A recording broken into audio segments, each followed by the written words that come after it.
Gujarat HC paves way for two law graduates from unrecognized college to apply for civil judge post, state bar body to issue provisional certificate.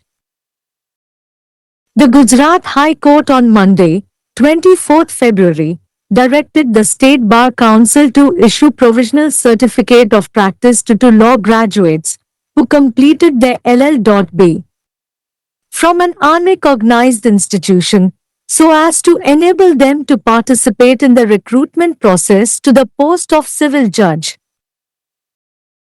Issuing notice to the respondents, Justice Nizar S. Desai in his order said, in the meantime, the respondent number 2, Bar Council of Gujarat is directed to issue provisional certificate of practice to the petitioners and the respondent number 1 is directed to allow the petitioners only to the limited extent of participating in the recruitment process for the post of civil judges.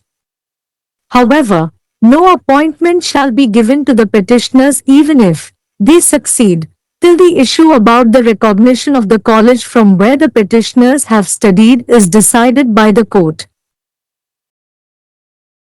At the outset, the counsel for the two petitioners had, upon instructions, made a statement that the petitioners are seeking only participation in the recruitment process and even if they are selected, till the dispute is resolved, they shall not claim appointment on the basis of mere participation. It was petitioners that the institute from where they completed their LL.B is not considered to be a recognized institution, and this institution had filed a petition before the High Court last year which is pending. The court was told that there are other such petitions preferred by the at least 20 colleges or their students. The court was told that in Syed Muhammad Jubair Yunus Bhai and others vs. Bar Council of Gujarat and others the issue was pertaining to allowing the petitioners for appearing in All India Bar examination and on the basis of provisional certificate issued by the Bar Council of Gujarat, and the petitioners therein were permitted to appear. The court was informed that the certificate of practice is required to ascertain as to whether a person is practicing advocate or not, because all that is required to be stated in the application, as can be seen from the advertisement, is that a person needs to state while filling up the form that since how long they are practicing. Therefore, just to ensure that a person is a practicing advocate and not the non-practicing one, the certificate of practice is required. The High Court thereafter said, considering the above submissions as well as order dated 21st October 2024 passed in Special Civil Application number 13048 of 2024 along with the order of note for speaking 2 minutes dated 23rd October 2024, the court, prima facie, finds that in the past also, the respondent, Bar Council of Gujarat has issued such certificate of practice on the basis of which the concerned applicants were permitted to appear in the All India Bar examination.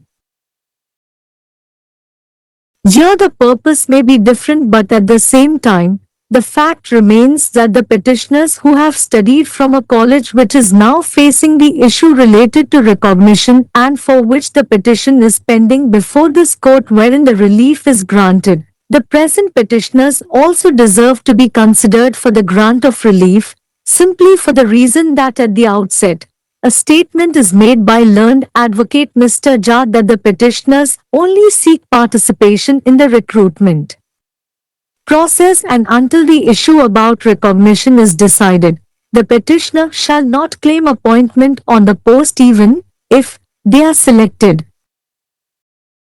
It thereafter passed the direction to the Bar Council of Gujarat and listed the matter on 27 February. Case title, Neha Vivek Dwivedi and ANR versus High Court of Gujarat and ORS. அங்கீகரிக்கப்படாத கல்லூரியில் இருந்து சட்டப்பட்டம் பெற்ற 2 பட்டதாரிகள் civil நீதிபதி பதவிக்கு விண்ணப்பிக்க குஜராத் உயர்நீதிமன்றம் வழிவகுத்துள்ளது. மாநில வழக்கறிஞர்கள் சங்கம் தற்காலிக சான்றிதழ் வழங்க உள்ளது. குஜராத் உயர்நீதிமன்றம் திங்கள்கிழமை பிப்ரவரி 24 மாநில வழக்கறிஞர்கள் சங்கத்திற்கு அங்கீகாரம் பெறாத நிறுவனத்தில் இருந்து LUP முடித்த 2 சட்ட பட்டதாரிகளுக்கு சிவில் நீதிபதி பதவிக்கான ஆட்சேர்ப்பு செயல்பாட்டில் பங்கேற்க உதவும் வகையில் தற்காலிக பயிற்சி சான்றிதழை வழங்க உத்தரவிட்டது. பிரதிவாதிகளுக்கு நோட்டீஸ் அனுப்பிய நீதிபதி நிர்சார் தேசாய் தனது உத்தரவில், இதற்கிடையில் பிரதிவாதி எண் 2 குஜராத் பார் கவுன்சில் மனுதாரர்களுக்கு தற்காலிக பயிற்சி சான்றிதழை வழங்க உத்தரவிடப்பட்டுள்ளது. மேலும் பிரதிவாதி எண் 1 மனுதாரர்கள் சிவில் நீதிபதிகள் பதவிக்கான ஆட்சேர்ப்பு செயல்பாட்டில் வரையறுக்கப்பட்ட அளவிற்கு மட்டுமே பங்கேற்க அனுமதிக்க உத்தரவிடப்பட்டுள்ளது. இருப்பினும் மனுதாரர்கள் வெற்றி பெற்றாலும் மனுதாரர்கள் படித்த கல்லூரியின் அங்கீகாரம் குறித்த பிரச்சினை நீதிமன்றத்தால் முடிவு செய்யப்படும் வரை அவர்களுக்கு எந்த நியமனமும் வழங்கப்படாது என்று கூறினார். ஆரம்பத்தில் 2 மனுதாரர்களின் வழக்கறிஞர் அறிவுறுத்தல்களின் பேரில் மனுதாரர்கள் ஆட்சேர்ப்பு செயல்பாட்டில் மட்டுமே பங்கேற்க வேண்டும் என்றும் அவர்கள் தேர்ந்தெடுக்கப்பட்டாலும் சர்ச்சை தீர்க்கப்படும் வரை வெறும் பங்கேற்பின் அடிப்படையில் நியமனம் கோரக்கூடாது என்றும் ஒரு அறிக்கையை வெளியிட்டார். அவர்கள் LUP முடித்த நிறுவனம் அங்கீகரிக்கப்பட்ட நிறுவனமாக கருதப்படவில்லை என்பது மனுதாரர்களின் கூற்று. மேலும் இந்த நிறுவனம் கடந்த ஆண்டு உயர் நீதிமன்றத்தில் ஒரு மனுவை தாக்கல் செய்திருந்தது. அது நிலுவையில் உள்ளது. குறைந்தது 20 கல்லூரிகள் அல்லது அவற்றின் மாணவர்களால் விரும்பப்படும் இது போன்ற பிற மனுக்கள் இருப்பதாக நீதிமன்றத்தில் தெரிவிக்கப்பட்டது. சையத் முகமது ஜுபர் யூனுஸ்பாய் மற்றும் பிறர் வச்ச குஜராத் பார் கவுன்சில் மற்றும் பிறவற்றில் மனுதாரர்கள் அகில இந்திய பார் தேர்வில் கலந்து கொள்ள அனுமதிப்பது மற்றும் குஜராத் பார் கவுன்சிலால் வழங்கப்பட்ட தற்காலிக சான்றிதழின் அடிப்படையில் பிரச்சினை இருப்பதாகவும் அதில் மனுதாரர்கள் ஆஜராக அனுமதிக்கப்பட்டதாகவும் நீதிமன்றத்தில் தெரிவிக்கப்பட்டது. ஒரு நபர் வழக்கறிஞராக பயிற்சி பெறுகிறாரா இல்லையா என்பதை உறுதிப்படுத்த பயிற்சி சான்றிதழ் அவசியம் என்று நீதிமன்றத்தில் தெரிவிக்கப்பட்டது. ஏனெனில் விளம்பரத்தில் இருந்து பார்க்க முடிந்தபடி விண்ணப்பத்தில் குறிப்பிட வேண்டியதெல்லாம் ஒருவர் எவ்வளவு காலமாக வழக்கறிஞராக பயிற்சி பெற்று வருகிறார் என்பதை குறிப்பிட வேண்டும் என்பதுதான். எனவே ஒருவர் வழக்கறிஞராக பயிற்சி பெறாதவர் அல்ல, மாறாக வழக்கறிஞராக பயிற்சி பெறுகிறார் என்பதை உறுதிப்படுத்த பயிற்சி சான்றிதழ் தேவை. மேற்கண்ட சமர்ப்பிப்புகளையும் 2024ஆம் ஆண்டு சிறப்பு சிவில் விண்ணப்ப எண் 1348 இல் அக்டோபர் 21, 2024 அன்று பிறப்பிக்கப்பட்ட உத்தரவையும் அக்டோபர் 23, 2024 தேதியிட்ட நிமிடங்களுக்கான பேச்சுக்கான குறிப்பு உத்தரவையும் கருத்தில் கொண்டு நீதிமன்றம் முதன்மையாக கடந்த காலத்திலும் குஜராத்தின் பார் கவுன்சில் அத்தகைய பயிற்சி சான்றிதழை வழங்கியதன் அடிப்படையில் சம்பந்தப்பட்ட விண்ணப்பதாரர்கள் அகில இந்திய பார் தேர்வில் கலந்து கொள்ள அனுமதிக்கப்பட்டனர் என்பதை கண்டறிந்துள்ளது. இங்கே நோக்கம் வேறுபட்டிருக்கலாம், ஆனால் அதே நேரத்தில் அங்கீகாரம் தொடர்பான பிரச்சினையை எதிர்கொள்ளும் ஒரு கல்லூரியில் படித்த மனுதாரர்கள் மற்றும் இந்த நீதிமன்றத்தில் மனு நிலுவையில் உள்ளது. அதற்காக நிவாரணம் வழங்கப்படுகிறது. தற்போதைய மனுதாரர்களும் நிவாரணம் வழங்குவதற்கு பரிசீலிக்கப்பட வேண்டும் என்பது உண்மைதான். ஏனெனில் ஆரம்பத்தில் கற்றறிந்த வழக்கறிஞர் திரு ஜா ஒரு அறிக்கையை வெளியிட்டார். ஏனெனில் மனுதாரர்கள் ஆட்சேர்ப்பு செயல்பாட்டில் மட்டுமே பங்கேற்க வேண்டும் என்றும் அங்கீகாரம் குறித்த பிரச்சினை முடிவு செய்யப்படும் வரை மனுதாரர் நியமனம் கோரக்கூடாது. அவர்கள் தேர்ந்தெடுக்கப்பட்டாலும் கூட பதவியேற்பு கூட. அதன் பின்னர் அது குஜராத் பார் கவுன்சிலுக்கு உத்தரவை அனுப்பி பிப்ரவரி 27 அன்று வழக்கை பட்டியலிட்டது. வழக்கு தலைப்பு: நேஹா விவேக் திவேதி AUNUR எதிராக குஜராத் OERUS. உயர்நீதிமன்றம். गुजरात उच्च न्यायालय ने गैर मान्यता प्राप्त कॉलेज से कानून स्नातक करने वाले 2 छात्रों के लिए सिविल जज पद के लिए आवेदन का मार्ग प्रशस्त किया।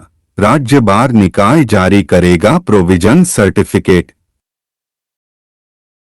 गुजरात उच्च न्यायालय ने सोमवार 24 फरवरी को राज्य बार काउंसिल को निर्देश दिया कि वह गैर मान्यता प्राप्त संस्थान से एलएलबी की डिग्री प्राप्त करने वाले 2 कानून स्नातकों को प्रोविजन सर्टिफिकेट ऑफ प्रैक्टिस जारी करे ताकि वे सिविल जज के पद पर भर्ती प्रक्रिया में भाग ले सकें।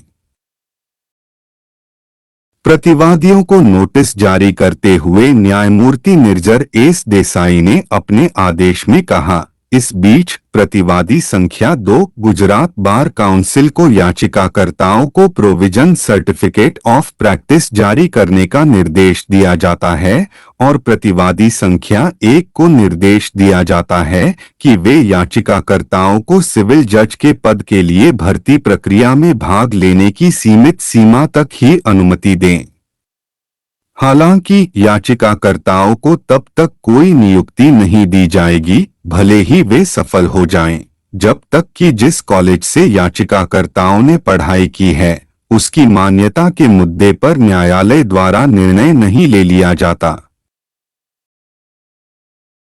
शुरुआत में दोनों याचिकाकर्ताओं के वकील ने निर्देश पर बयान दिया था कि याचिकाकर्ता केवल भर्ती प्रक्रिया में भागीदारी चाहते हैं और यदि उनका चयन हो भी जाता है तो विवाद सुलझने तक वे केवल भागीदारी के आधार पर नियुक्ति का दावा नहीं करेंगे।